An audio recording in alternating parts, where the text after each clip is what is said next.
Everybody, Mark chapter 15. Hey, we're coming right down to the end. And you're going to find out, if you haven't read it yet, that Mark chapter 15 is just downright depressing. So we'll get right to it. A couple things I want to point out. And the very first thing I want to point out is that saying of Jesus on the cross as he's dying, my God, why have you forsaken me?"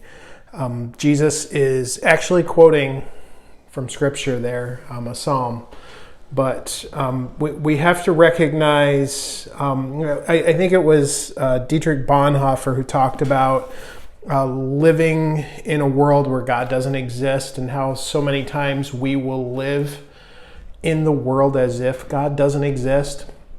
So when we come to a moment where we feel like God is not there for us, God, why have you forsaken me? It's oftentimes because we have forsaken God for so long, right? We have just gone about life as if God had nothing to do with it.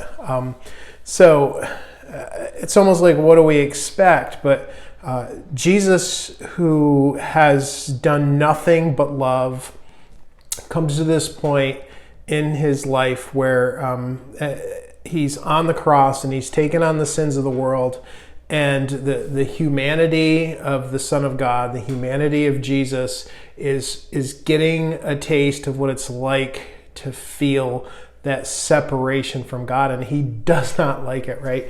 Why have you forsaken me? So the first thing I guess I'd point out is just consider where you are in your faith, where you are in your life. Do I still act? That's what I've been pondering today. Do I still act as if I'm on my own in this world? I just do things like God isn't there with me.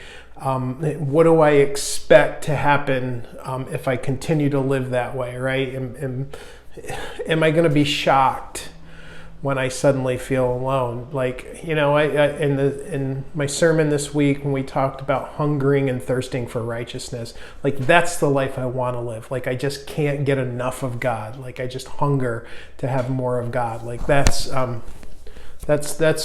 really what the life that I want to live, not as if God doesn't exist. And the other thing is the helpers. This is the thing that breaks my heart so much in this chapter is, who are the people who should be helping Jesus in this moment? I mean, the dude is being led to his execution. We have the political leaders who could help Jesus, but he decides not to, right? Pilate, no, he's like, he wants to placate the crowd. He just, whatever. I'll kill an innocent man that I know is innocent and who's done nothing, as long as it means it's not going to cost me any more of my time. The religious leaders, who are the ones who have plotted his murder, and then have the gall to stand at a distance and be like, oh, let's see if the Son of Man can save himself. Well, that's not why we're here as religious leaders.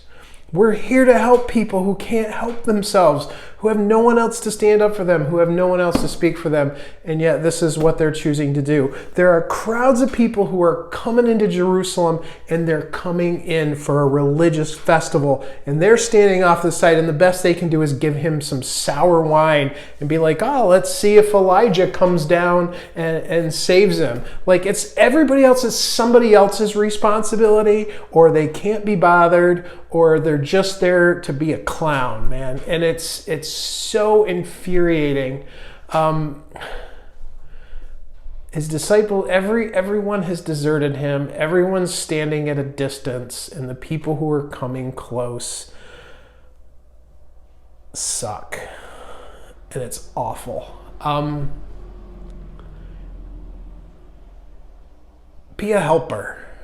We live in a world where people like to stand at a distance while people cry out in pain, where we like to look the other way while people beat and batter and belittle other people. It's just, we have to be better, all right? We can't be like the clowns in this story. We have to be better at loving one another, all right? Hey, it's Mark chapter 15. It's about the death and burial of Jesus. It's sad. It's weighty. You should feel the weight of what Jesus did for you, but recognize also that he did it for love. He's giving his life for us. And it is both horrifying and beautiful at the same time. So read it, take it in, and we only have one more chapter to go. All right? I love you guys. Have a good night.